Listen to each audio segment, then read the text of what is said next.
Glory to Jesus Christ, and welcome to this week's episode of God with Us Live. Every week, we're joined by men and women, monastics, clergy, and laity, exploring exciting and inspiring ways to live our Eastern Catholic faith today. Your host is Nick Medelski, husband, father, and tonsured reader of the Ukrainian Catholic Eparchy of St. Nicholas. And now, here's Nick. Hello and welcome to God With Us Live. This is Nick Medelski here speaking with you, and very excited about the interview we have coming up today. We're speaking with Pauline Meert, who's with Sophia Montessori out there in Colorado in the Denver area. They've had some exciting news coming up, and if you haven't heard about them yet, Pauline is going to tell us all about them. So before I go through and read a lengthy biography, why don't I just have the lady introduce you herself? So, Pauline, go ahead and tell our listeners a little bit about yourself. Absolutely. Thank you so much for having me on. It's such an honor to be able to share about Sophia Montessori. So it's been quite the journey. I'm Pauline, living in Denver, and been going Byzantine, so to speak, for about 8 years or so, but actually had a lot of Byzantine-ness in my upbringing as a child. So grew up in France, came to the U.S. in 1999, learned English, and still learning it. Wow. We all are. We're all still learning exactly. it. I've been speaking my whole life and still learning it. Exactly. So there was a lot of beauty in finding the local parish here of Holy Protection, and connecting with Father Michael O'Loughlin at the time, and then we had Father Brian Escobedo, and now Father Joel Barstad. So I have just been blessed with absolutely incredible priests, and loving the Denver life. Got family here, got friends here, and my dream job is here too. So there you go. Fantastic. That's great to hear how God works those things out sometimes, right? Yes, absolutely. So before we go a lot further in the interview, I said a word at the start of the interview that people are probably have heard before. I know I've heard it before, but might not fully understand what it means. It sounds fancy. It kind of sounds like dinosaur to me. That's what I always think of when I hear it. But that's not really what the word means. But why don't you tell us a little bit about what Montessori is, where that name comes from, what it means, what it looks like, all those sorts of things.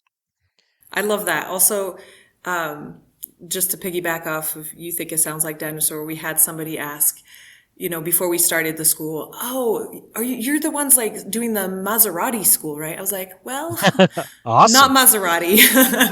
That's outside of my realm of knowledge. Right. Or often people will say monastery. So it's that one's a little closer, maybe.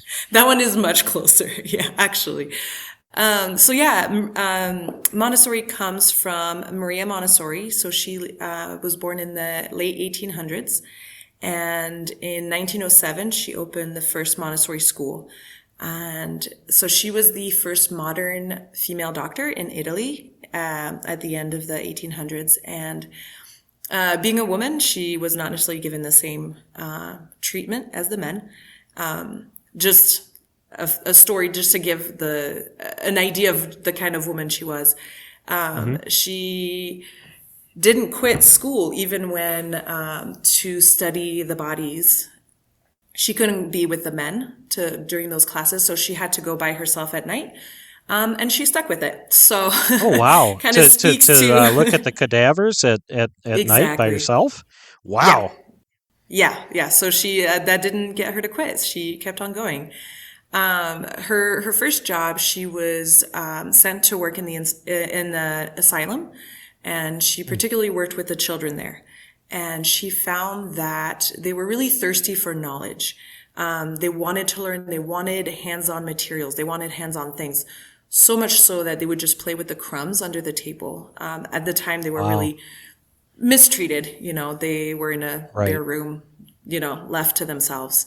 She spent a lot of time observing them and studying other educators of the time, and started to bring in hands-on materials and trying out different things with them. And little by little, that's what became the Montessori method of using a lot of hands-on materials. So the children in her care in the asylum were able to successfully pass the tests as the same as other Italian children at the time.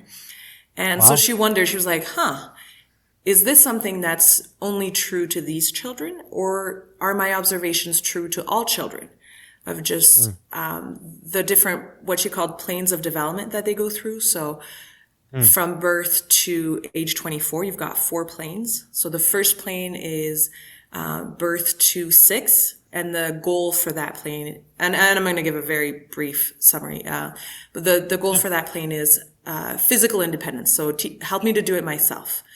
Anybody who has children has probably had a 2, 3, 4-year-old have an absolute fit because they didn't get to put their shoes on for themselves. Or, those kinds of things. The second plane would be 6 to 12, and then that's a physical, intellectual independence. So they have the physical independence. Now they're saying, teach me to think for myself. Then 12 to 18 becomes a social independence. Let me be with my peers for myself, and give back to learn more about my community and the world. And then 18 to 24 is then a spiritual independence. Who am I and how do I give back to the world? So by then ideally, we all have a stable sense of self, especially if we've gone through each plane as successfully as possible. Then it's, how do I give back? What's my vocation, right? What's my calling to sanctity? So those are some of the biggest contribution from Montessori herself, of just outlining these planes of development. And then in her classrooms so in 1907 is when she opened her own school, and that was to all the children, not just the children in the asylum. And she found that what was true to the children in the asylum was true to any child. They have these specific needs, they have these specific goals at specific ages. And obviously each child's going to go about it at their own pace, but within this grand scheme, so to speak. And she had a lot of hands-on materials, and the children are paired by their age group. So for example, in our school, we have the primary age, which would be 3 to 6-year-olds, or sometimes 2.5, depending on the children's readiness. And then the second classroom, the elementary classroom, is going to have 6 to 9-year-olds, eventually 9, and then 9 to 12-year-olds. So kind of pairing them with similar goals, right? Because they're learning the same things at their own pace. So it creates a beautiful community to be able to start off as the newbie who's learning everything. And then that second year, you're still with the same teachers, same children. You're like, okay, I've got this. And then that third year, you become the teacher and the leader to the younger, newer students. Oh. It's really beautiful. It's really, really, truly beautiful. And so that's just a little bit of an overview of Montessori. It can be a buzzword, and it can be associated with money. People are like, oh, to go to a Montessori school, it's going to cost $24,000 a year, which unfortunately some schools in our area do cost that much, which is really heartbreaking. It just becomes like there's just different approaches with it. People are like, oh, it's just for rich people, or, oh, it's the thing where kids do whatever they want. And, so there's a lot of misconceptions of what Montessori is. And one of, my hopes is to have less misconceptions and just offer more of the reality of it. So thank you for letting me speak about it a little bit. But yeah, there's a lot more to it, but that's like the brief-ish intro to Montessori. Right. Well, I imagine you've gone to college to learn more about Montessori and all that, so I'm sure it takes quite a lot of time to fully understand and master all of the concepts. But I think that's a good, kind of ground level knowledge right there. I did have a question. I think are Montessori schools, not Sophia in particular, but Montessori schools, do they go up through high school, or does it kind of stop in that middle school age, or how does that work? Oh, I love that. Such a great question. So most schools are going to be particularly for 3 to 6-year-olds, because Montessori wrote the most about that age group. But there are Montessori schools that do go up to high school. So for high school, there's less like, this is how you give this lesson. It's more based on her philosophy and her approach of how do we give, children in that plane the right tools to be successful. So a lot of it will be, it'll look a little bit more like college, honestly, of just like, these are the lectures that we're going to have at this time. Come when, organize yourself, learn to start a small business, to have those practical life skills and that kind of stuff. So my big dream would be, I would love to have, Sophia go up to high school. For now, we're going to get to age 12 and we'll go from there after, one step at a time. But yeah. And then you have also Montessori for babies and toddlers. That's also possible. Absolutely. So. Gotcha. Great Understood. question. Yeah. Once again, you're listening to God with Us Live. This is Nick Medelsky on the line with Pauline Meert of Sophia Montessori out there in Denver. We're talking about Montessori in general. And we just talked about it in general terms. And I was just curious what kind of sparked your interest or started your interest down the road of doing Montessori things. God knew I was going to be all over the place.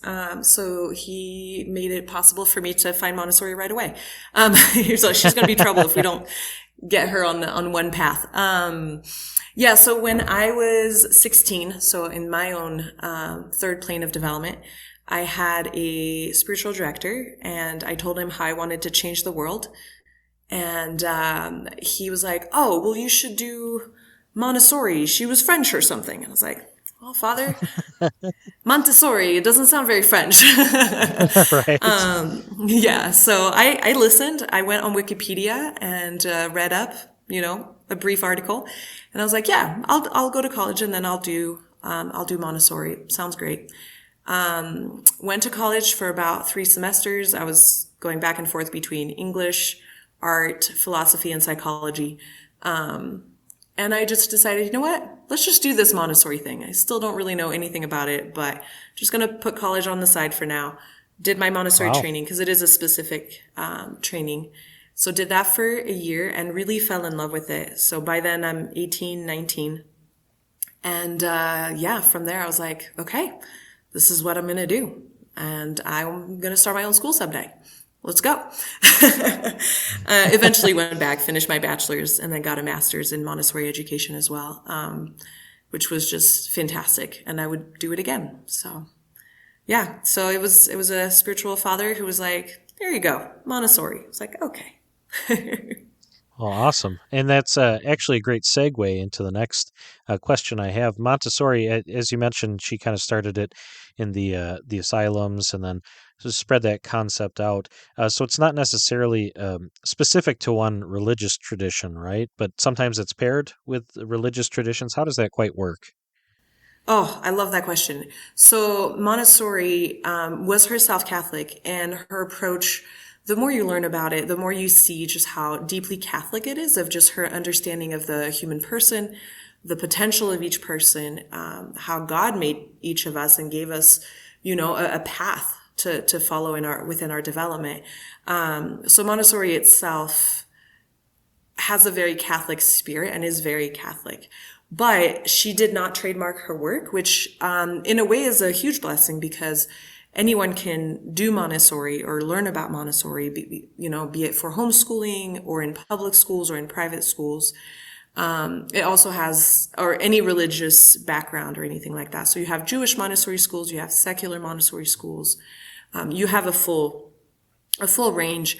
The other side of that is also anybody can say they're doing Montessori and not be authentic, and then have, a high cost without the value of it.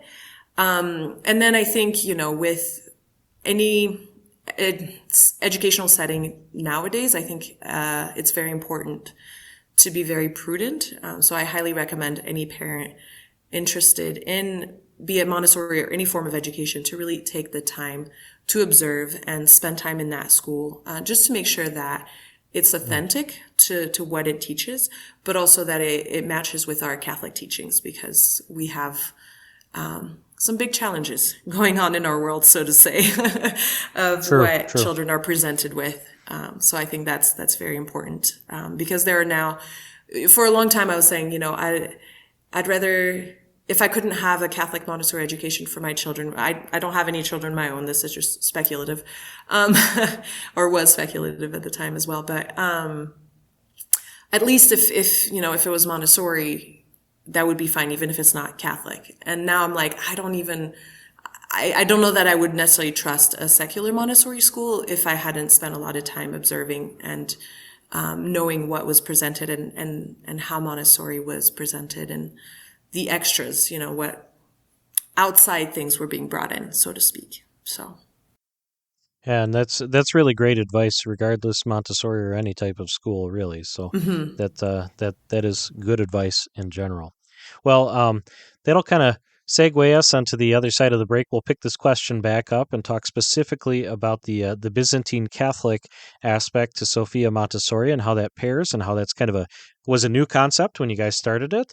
And I'm excited to hear about that, and I'm sure a lot of our listeners are as well. So stay tuned through the break, and we'll come right back afterwards and continue our conversation with Pauline Meert from Sophia Montessori. Stay tuned.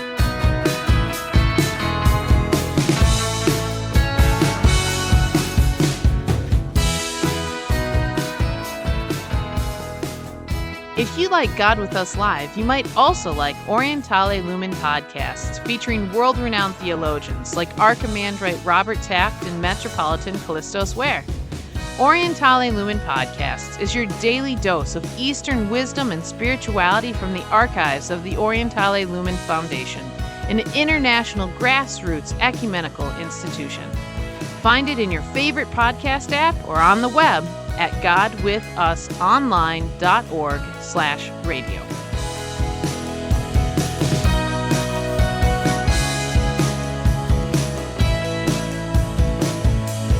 Welcome back. Once again, you're listening to God With Us Live. Nick Medelsky on the line with you, and speaking with Pauline Meert from Sophia Montessori, talking about Montessori and what that meant, all in our first half of the interview there. And now we're going to get more specific. We're going to kind of zero in on what Sophia Montessori is, where that idea came from, what makes it different and distinct from other Montessori's schools that might exist around the country today. So I guess we'll start kind of at the beginning with where did the idea for Sophia Montessori come from? Yeah, no, thank you for asking that. So I think going back to what sparked my interest with Montessori, of that conversation with my spiritual father at the time of just go do Montessori. I think that's really it was kind of just that continuation. Once I did my Montessori training, by then I'm about, 18, 19. And I was like, but why is there not Catholic Montessori? And I couldn't find any Catholic Montessori in all of Colorado. Turns out, I later found out there was one. It was half and half, and I'll get to that in a little bit. So I'm working in these different schools. So one was like a daycare version of Montessori, which was very challenging because I'm in my training learning the ideal way and seeing it done very poorly, which was really hard. Oh, right. Seeing it in practice versus in theory, right? Yeah, exactly. So, and then I worked in a public school, which was actually doing it very, as well as they could. It was really just a great team of people.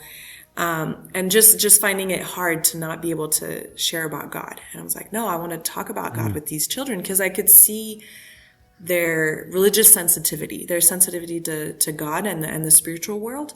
I remember in the public school, one kiddo, we were doing multiplication, and he started talking about God, and it was beautiful. And we were talking about and you can always add one more. Numbers never end, just like God never ends. And he was the one bringing all this up. It was incredible. And I was like, no, it makes sense to have Montessori be in a fully Catholic environment. So at 19, I was like, I'm going to do that. And then I was like, well, I should finish my degree, my bachelor's, and I should have, a little more credibility to myself, for parents to be able to entrust me with their children. And, so it was a 10-year journey of working towards this vision, this goal, of starting a Catholic Montessori school. And at first, it was Latin Rite. At the time, I was still Latin Rite, and just kind of for a long time, I compare myself a little bit to Smeagol. It was my precious, and it's like, oh, my own. This is how I'll be famous. I want to do this, and God really was very gentle with me and really opened my heart to be able to share it with others and to be able to also surrender it so that it wasn't about me and it wasn't for me. Selfishly, I think it is for me and as a path for sanctity. But that's it's been really incredible. beautiful, though, because it's so easy to get so focused on an apostolate, right? An idea that we might have, and to just want to keep it as our little baby, as our precious, right? And say, no one else can Yeah. do this. This is going to be my thing. I'm going to be the one to write the book on this and everything. And it's really, eventually God leads us along. Yeah, that's nice, until we get to the point where we're like, oh, I actually do need other people to help. I actually might need to shift my vision a little bit, right? So that it's, Yeah. the way it's supposed to be. And, I work for a priest who always says, we can't do it Father's way because then it's going to fail and it's going to be terrible. We have to do it God's way. And that's not your way. That's not my way. That's, the third way kind of thing, right? So Yeah, that's absolutely. always part of any sort of formation of an apostolate. And I know it's difficult because I've been through those stages too, but it's important. It's so important. And again, God was really just so gentle with me. So in about 2011, 2012, I met a friend, named Irene, O'Brien at the time, Ortega now. And God really nudged me to share this vision, this dream with her. And by then she ended up going to Italy to do her elementary Montessori training. I was in Denver doing my master's in Oh, Montessori wow. education. So we're not even next to each other, right? We're across an ocean. And I'm like, and there was this nudge to be like, hey, if we could have our dream Montessori school, what would it be like? So when she returned to Denver, we really just went full in. We started a small business called Inspire Montessori to do workshops and consultations for families, just to build an awareness, right? Like I said, Montessori can be understood in very different ways. Right. So we did that together, and God really allowed me to surrender it and let go and bring someone else in, so that it wasn't just my precious, right? So that it was really Right. just, if it's meant to be, and it has to be God's, and if it is, then He's gonna open those doors. Now, obviously, Irene and I, we definitely did our share of the work too, but it was because of this invitation and this constant. I think gentleness is really the word for it, and guidance. So yeah, in 2019, I had been working at a Catholic school that had a Montessori track, so it was half and half, which can be very challenging, to have one approach in one classroom and a different approach in another. I think is not easy, and that was at the time that I was, really falling in love with the Byzantine tradition Gotcha. and digging deep into that, which that's a whole other story. But one of my 3-year-olds Right. was a parishioner there, and so he's a big part of how I ended up there for forever. Oh, how cool. Yeah, because so he was a Byzantine parishioner, and I had gone to Holy Protection a few times. I knew Father Michael, and a few people who were going there. So I just Mother Natalia, who some people might know as well. Right. And so I started going so that I could help guide our Latin priest, because it was kind of startling to him to see a very tiny 3-year-old receiving the Eucharist. And then, to also best meet, this child's need, I really wanted to know more about what he was experiencing. And then I never left. So he was Oh, there when I cool. made my canonical change. That was really important to me Oh, for how him cool. to be a part. It was really cool. Yeah. Yeah.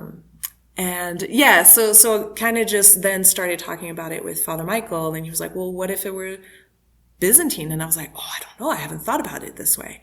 And then Irene and I, talked it through, and I was like, of course, it makes so much sense. So that's kind of the long story of Sophia Montessori, but opened in 2018. And this summer we just moved into a much bigger space. Right. So it's been a very full summer. Yeah, absolutely. What what's been kind of the response from the community? What does enrollment look like? Those sorts of things?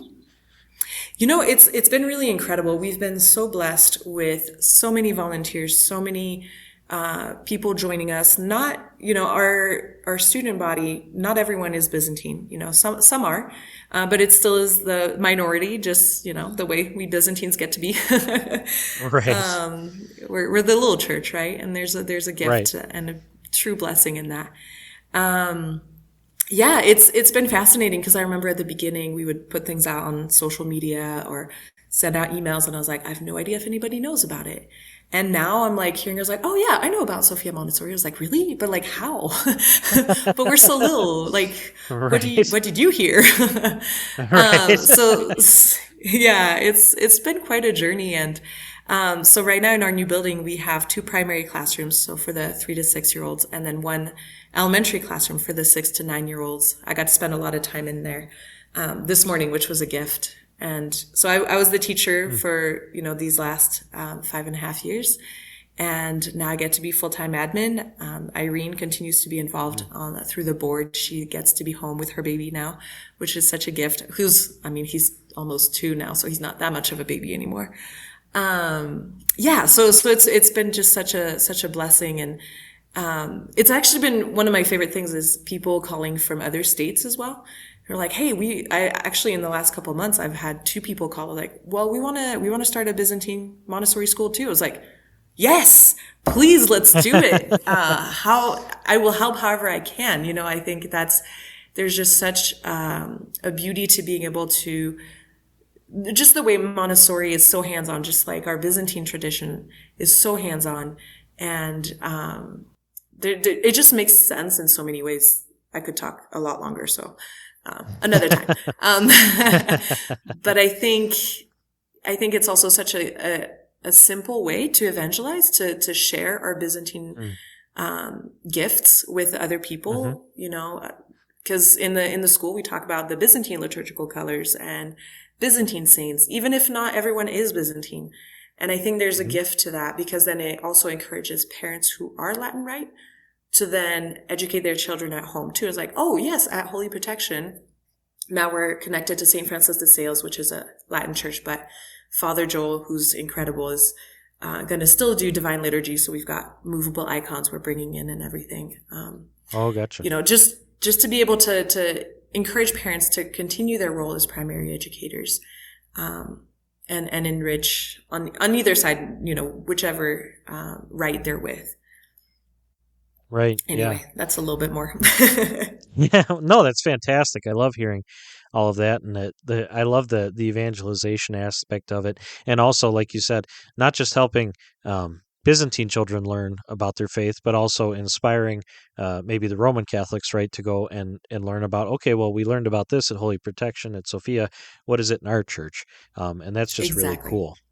And that kind of naturally Yeah. leads me, I guess, into kind of, I think probably what a lot of people are thinking. Some people may be willing to give you that phone call at the end of this interview, send you an email and say, hey, I'm going to set one up. What do I need to do? All those sorts of Yeah. things. But Please not do. everyone is ready to, found a school. It's quite a process in and of itself. Been involved with Absolutely. starting a Catholic high school, so I know it's quite a lot of work. Oh But yeah. for those who aren't ready to maybe go that far, but are curious maybe if there's some aspects of what you do at Sophia that they could incorporate maybe into homeschooling, or maybe just how they do the faith formation at their parish, or things like that. Or are there a few little tips or tricks or whatever you want to call them that they could maybe Sure. incorporate into what they're doing? Absolutely. So, feel free to reach out for any question, whether you're a parent wanting to start a school, homeschooling, have grandkids, you don't know, you want to help out with, education, anything like that. Please don't hesitate. One of the big things I didn't even get into is catechesis of the Good Shepherd. So definitely that's huge into how we incorporate our Catholic faith in the day to day. So it's the Montessori way of teaching the Catholic faith. And Teresa Grandin, she's in Florida now, has been just a huge help in getting us to really honor our Byzantine traditions within Catechesis of the Good Shepherd and make some tweaks or different materials to really share our faith. So we're really lucky to have that at Sophia. But I would say, to anyone out there, just see if you can find a catechesis of the Good Shepherd Atrium, whether it's Byzantine or not. Of course, if it's Byzantine, that's even better. But if you can't find one, that's okay. Just go to the Roman, the Latin Rite one, and then incorporate, at home. Like, oh, you're right. Right now they're in the green for ordinary time. For us, it's going to be gold or a light color, depending on which parish you go to. So I think that's one thing I would highly recommend. Just invest in catechesis of the Good Shepherd. And then I think the biggest thing I like to tell parents is learn about the planes of development, and feel free to ask me about it. I was on a couple other podcasts where I talk about the planes of development and grace and courtesy lessons, which are some core aspects of Montessori that are hugely helpful to anyone working with children. And sometimes helpful to us adults too, to like, oh yeah, I can, this is the plane of development I'm in right now. This is what I need. And yeah, so I would definitely recommend digging into that. And then for parents specifically, I would encourage, observation. So Montessori called teachers to be guides, to be saints and scientists and servants. So take on that scientist role as well, of just observe what your child is doing. Take note of like, oh, is this a tantrum or is this a message? Is my child trying to tell me something?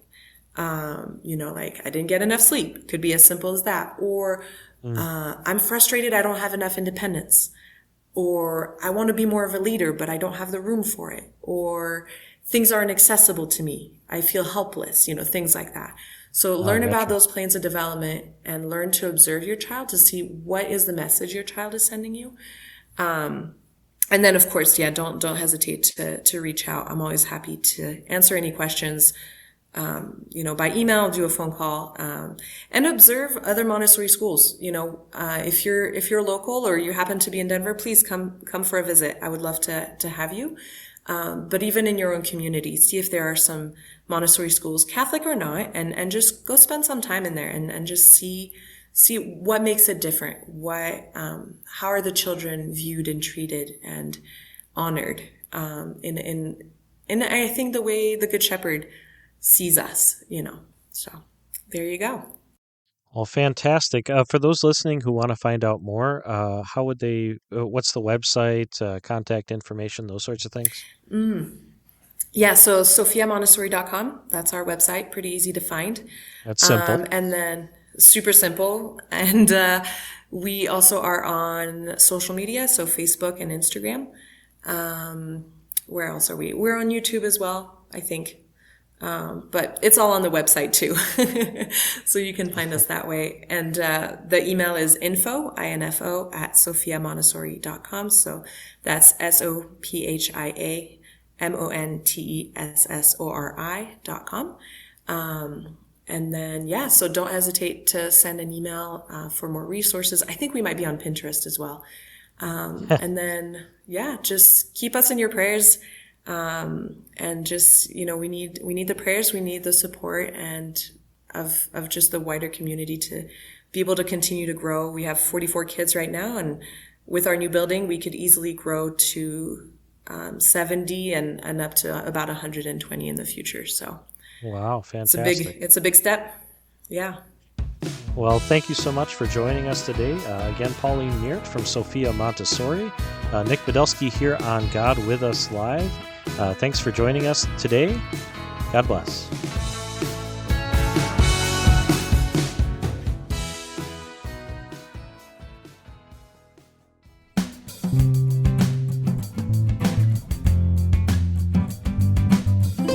You have probably heard of St. Basil the Great and St. Gregory of Nyssa, but do you know about their older sister, St. Macrina, educator of her younger siblings? Commonly called St. Macrina the Younger, to distinguish her from her paternal grandmother, who is St. Macrina the Elder, this saintly sister is one of 10 children born to St. Basil the Elder in St. Emilia. Also called St. Macrina the Teacher, she helped to instruct her 9 younger siblings and is especially known for educating her youngest brother in theology and philosophy, preparing Peter to become a great bishop and father of the church. She is also credited with convincing her brother Basil to bypass a promising legal career, forsake earthly honors, and pursue a life of holiness. After her father passed away and all of her siblings had moved away from home, Macrina and her mother moved to one of their rural estates and established a monastery. Her brother Peter soon joined his mother and sister, establishing a monastic community of men nearby. The holiness of Macrina's life and her wisdom is passed on to us by her brother Gregory, who wrote The Life of Macrina, as well as A Dialogue on the Soul and Resurrection, a work that expanded on the conversation between the saintly siblings as Macrina lay on her deathbed. With prayers of praise and thanksgiving on her lips, St. Macrina welcomed her passing from this life with joy. Want to know all 5 of the saintly siblings born to St. Basil the Elder and St. Amelia? They are as follows: St. Macrina the Younger, St. Basil the Great, St. Gregory of Nyssa, St. Necratius, and her youngest brother, St. Peter of Sebaste.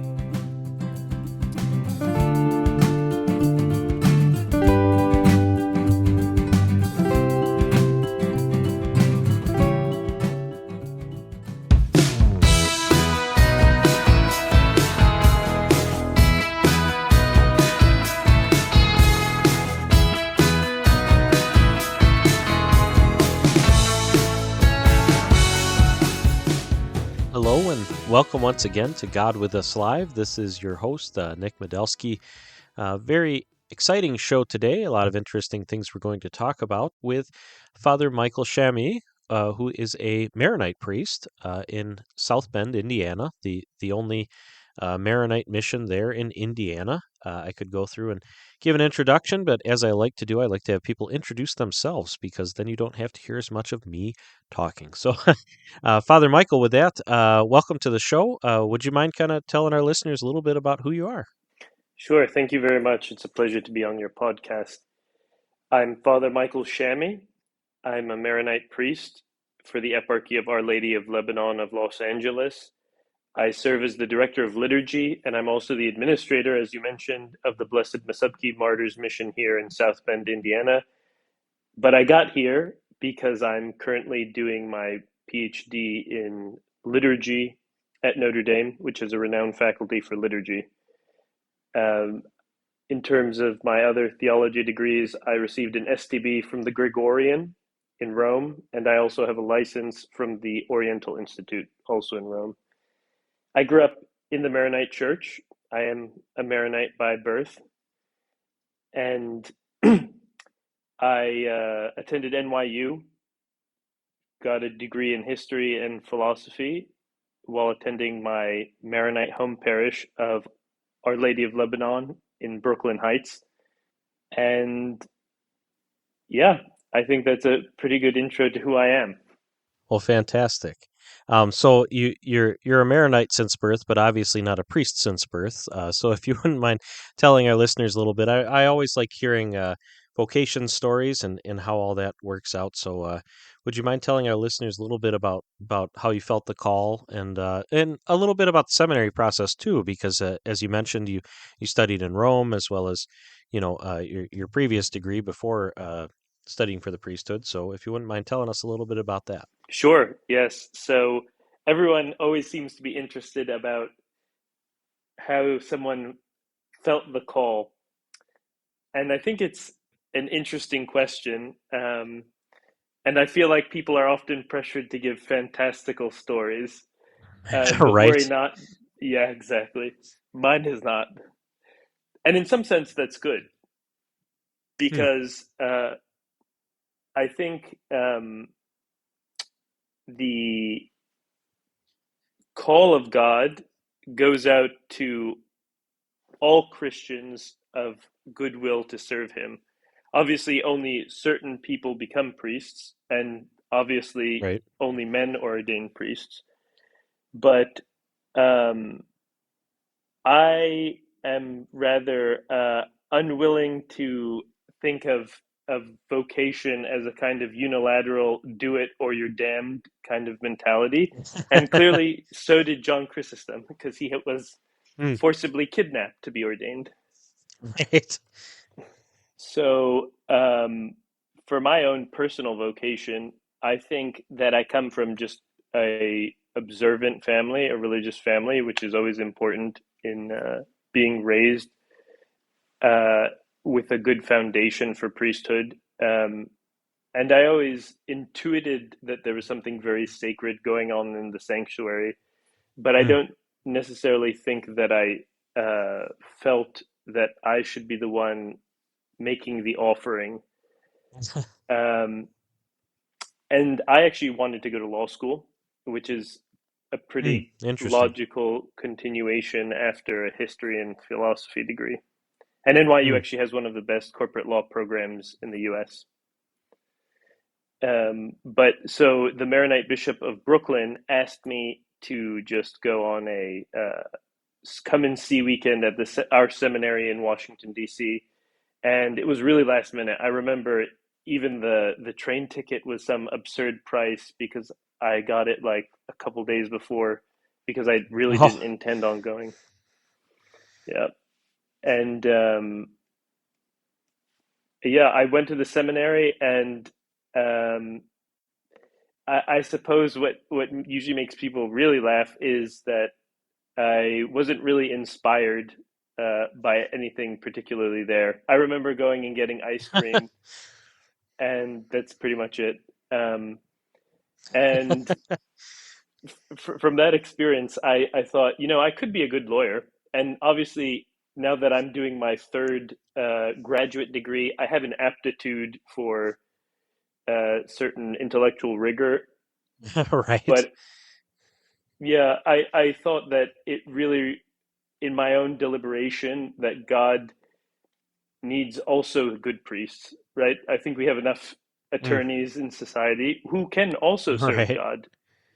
Right. Um, Absolutely. and, and so too podcast hosts.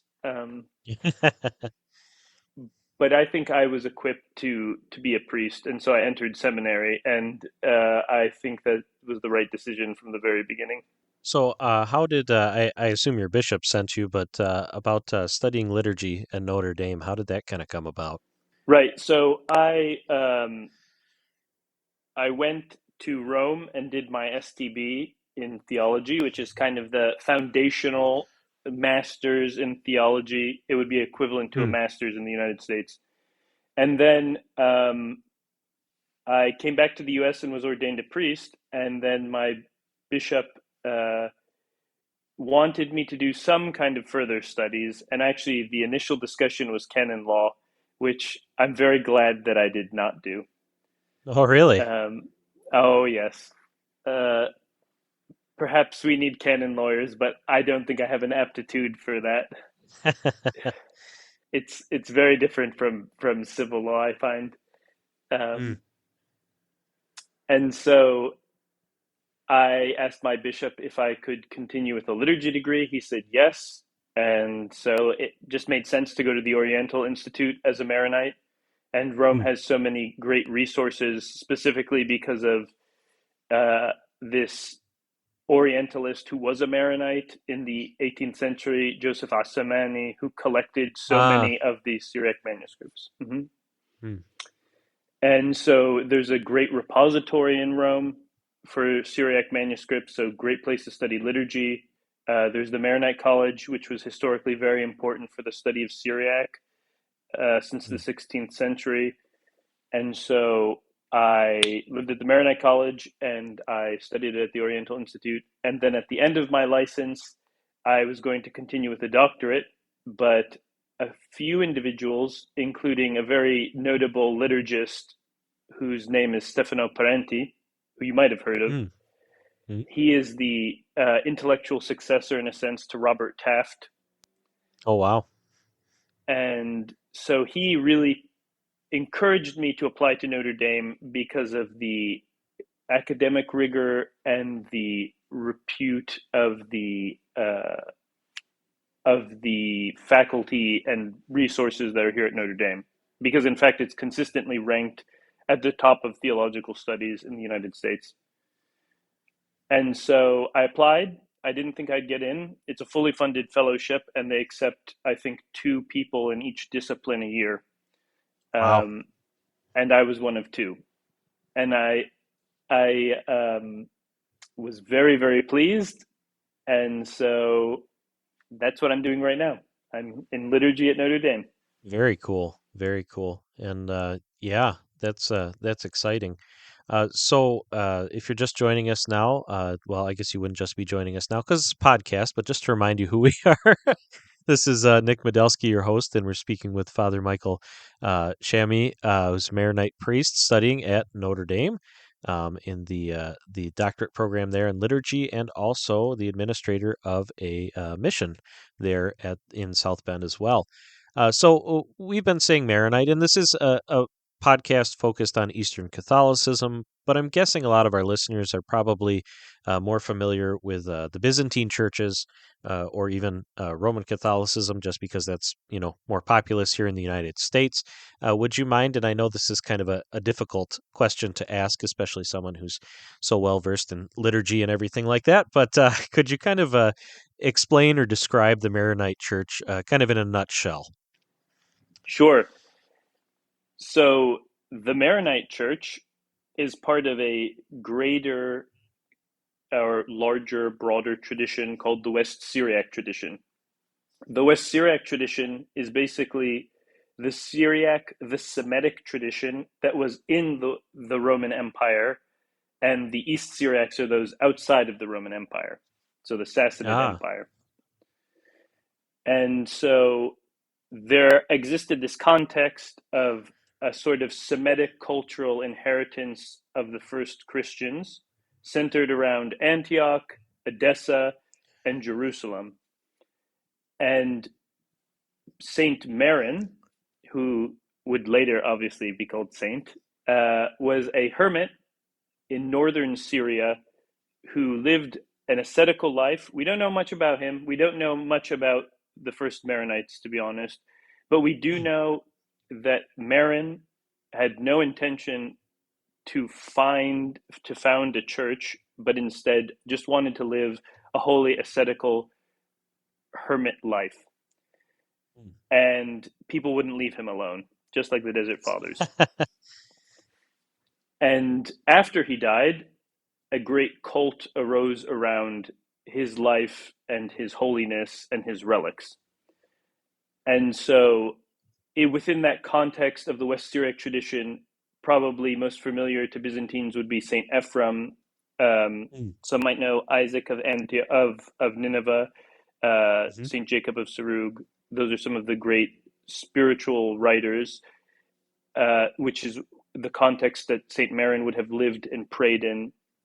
There arose this, whether it was a monastery, we're not quite sure, though that's the traditional narrative, but a group who aspired to the holiness of Saint Maron. And in fact, we're the only one of the Eastern churches that's named after a saint. Ah, true. Yeah, that is an interesting feature. So that makes a lot more sense.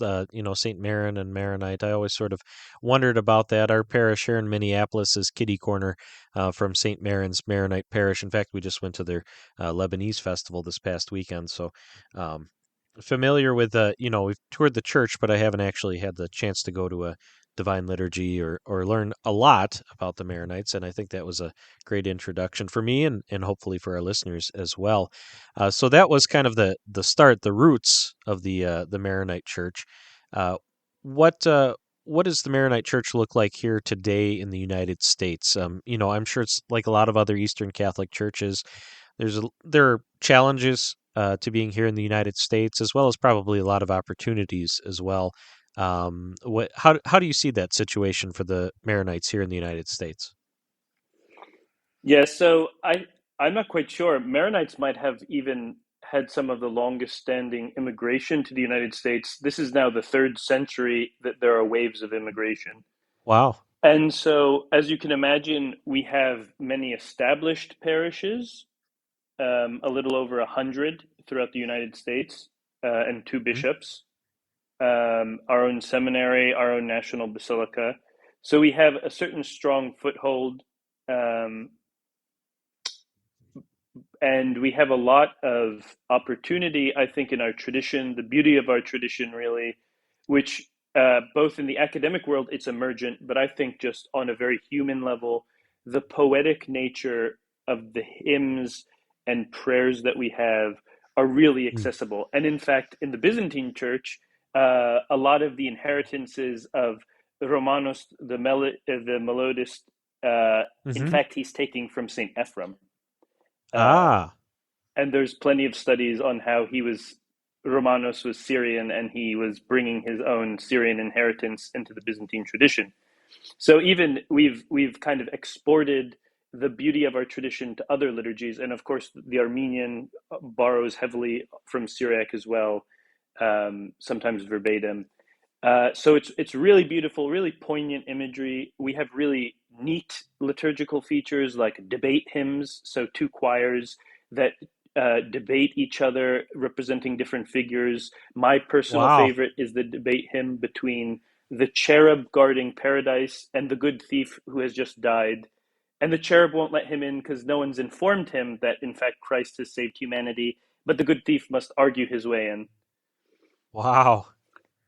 So there's a certain patrimonial richness that we have, but I think we also have very stark challenges, and I think it can be summarized as two threats of assimilation: one from within and one from without. The one from Hmm. without is just a convenience that, of course, the Roman Church is so large, and many Maronites come to the U.S. and want to be plugged into mainstream America, Right, and so they go to a Roman parish, and that happens right. to all us Easterners. Yep.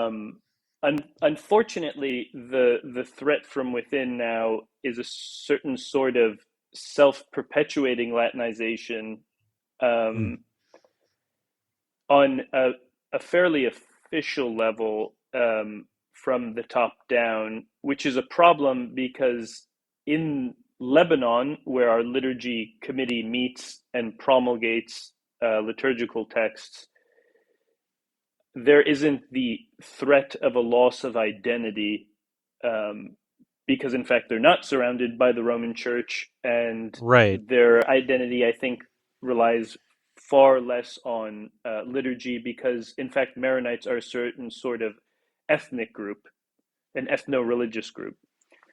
Ah, And, and so in the United States, really, if we assimilate to the Roman tradition from within, then there'll be no reason to drive 40 minutes to the Maronite church when you can just hop over to the Roman church down the street. right. Exactly.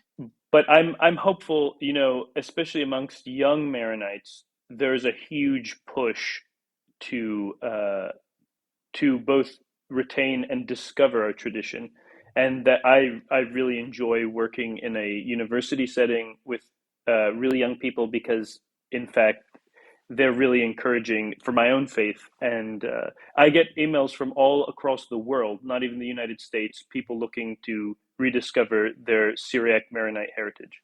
Oh, wow. What a blessing the internet is, huh? That when we can reach out like that and people can learn about the authentic tradition instead of, just what they've grown up with or maybe is at the parish around the corner sort of thing, but really reconnect with the roots and really understand more about the heritage.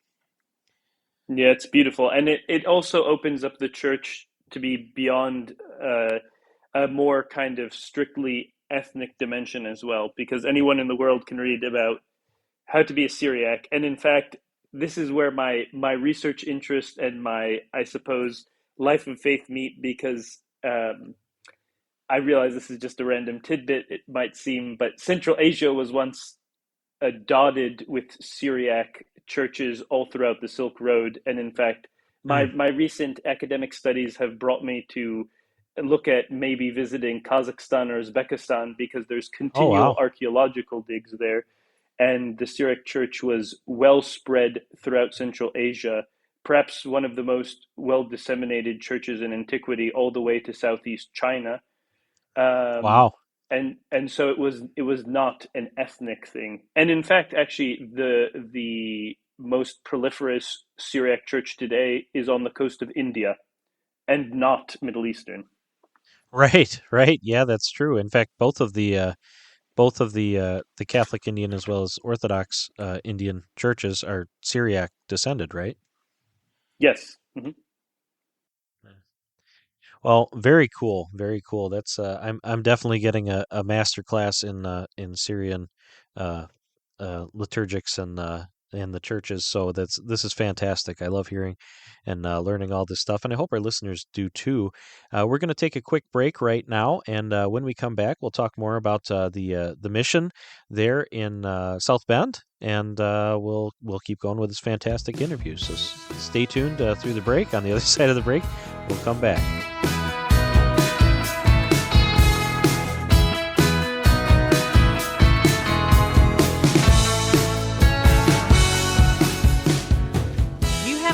For a topic or guest we should feature on God With Us Live? We'd love to hear from you. Drop us a line at info@godwithusradio.org.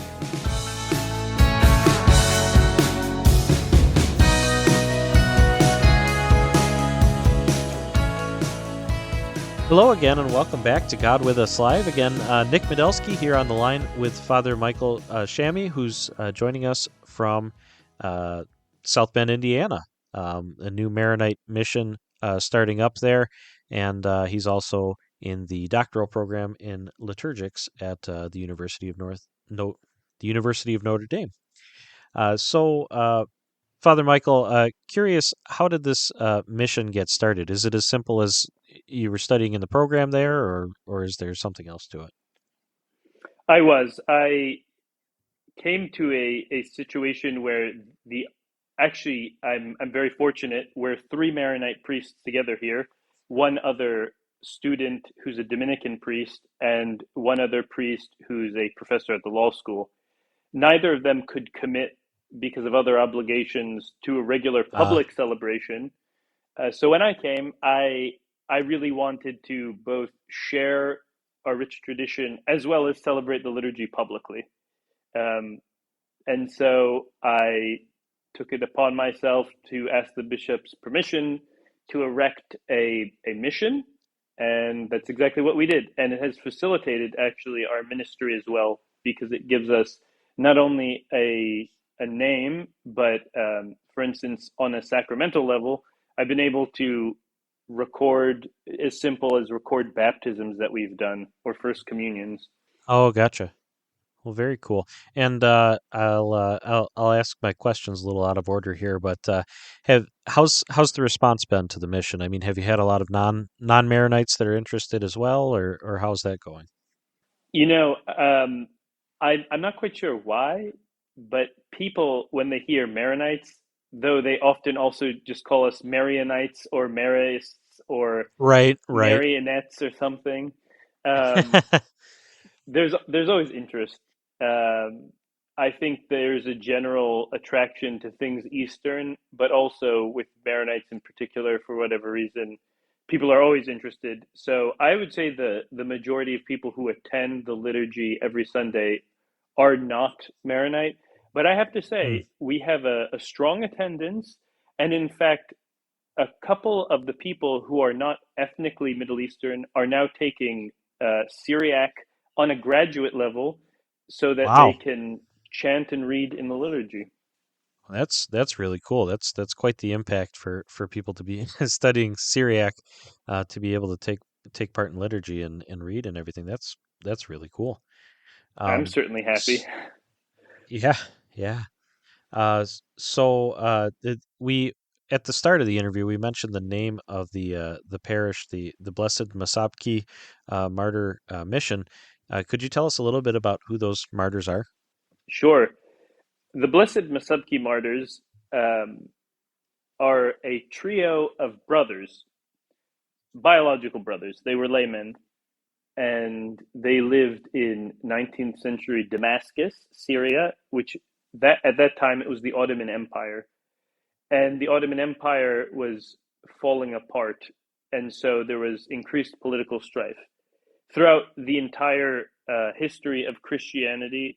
Syriacs have been persecuted for their faith whether by the Sassanids, who were the Persians, who were Zoroastrian, or by the imperial regime, or by heretics, or by the Islamic invasion. Syriacs have a tradition of having martyrs, and it's a great support to our faith.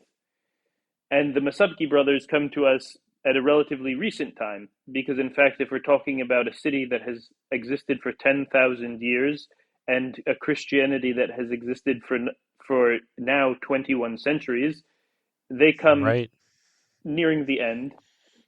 And so in this context of the destabilized Ottoman Empire, the governor of Syria at the time would occasionally ask for forced conversions or enact persecutions. And these three brothers, who are known as faithful Christians in their community, were in a Franciscan convent, and they were asked to convert. And of course, there's a certain, witty retorts that they give in their hagiographies. Who knows what they said? But what we do know for certain is their refusal to renounce the faith of Christ. And kind of like the seven sons of Shmuni, each one of them refused to renounce the faith of Christ. And in fact, they were so brutally chopped up and mangled that we don't know whose relics are whose. So when we have relics, it's marked the Massabki brothers. Yes. So they were martyred with, I believe, 18 Franciscans as well. Pius XI beatified the Massabki brothers and the 18 Franciscans, and Paul VI had canonized the Franciscans, but not the Massabki brothers, I suppose as an oversight. And so now we are awaiting their canonization, as was related to us through our patriarch from Pope Francis in December of last year. So it should be forthcoming sooner than later. Is that accurate, or is it one of those things where it's Rome is going to decide it's Rome when it feels like it? Right. Okay. Yeah. I figured that might be the case. I'm very much, this is where I feel very kindred spirit with the early church. Popular acclamation. We know they're saints. They were martyred for the faith, and they showed the resilience of their faith, and they intercede for us now. So in my book, they're already saints. Absolutely. Well, very cool. Yeah, I was not familiar with the Massabki brothers, and now another great group of saints to ask for intercession. So that's always great. I always love learning about different saints, especially from different traditions. I think other than Saint Maron, Saint Rafka, and Saint Charbel, that's about the only Maronite saints I had known before. So it's very cool to learn about more of them. Once again, Father, thank you for joining us for this interview on the podcast. I'm sure our listeners will get a lot out of it. I know I have, learning more about the Maronite Church, as well as the Syriac tradition, kind of more broadly, and then about what's going on there in Indiana. It's all very exciting stuff. Before we let you go, though, I was curious if you wouldn't mind giving out the website. People can learn more about the Massabki mission there in Indiana, if they're in the area and curious in attending, or like you said, people are getting in contact with you anyway about learning more about the Syriac tradition. So if you wouldn't mind giving our listeners a way to reach out or find out more information. Sure. It would be my pleasure to have people come pray with us, or even just to receive an email. So the website is massabkibrothers.com. So MASSABKI brothers.com. And then the email is massabkimartyrs@gmail.com. So the same, MASSABKI martyrs@gmail.com. All right. Well, fantastic. Again, Father Michael, thank you so much for joining us. And thank you for, I keep wanting to say tune us in, but it's a podcast, so you're not really tuning us in, dialing us in, typing us in, I guess. today on God With Us Live. Stay tuned for more, learning more about the wonderful, beautiful Eastern Catholic churches. Thank you very much. Thanks for joining us for this week's episode of God With Us Live. Make sure to tell a friend or two about us and subscribe in your favorite podcast app so you never miss an episode. Don't forget to follow God With Us online on Facebook and Instagram for even more great content about the Eastern Catholic churches. And don't forget to check out all of the other great Eastern Catholic podcasts at godwithusradio.org, where faith meets life. God With Us Live is a production of God With Us Radio, hosted, produced, and edited by Nick Modelski. Send us a message at info@godwithusradio.org.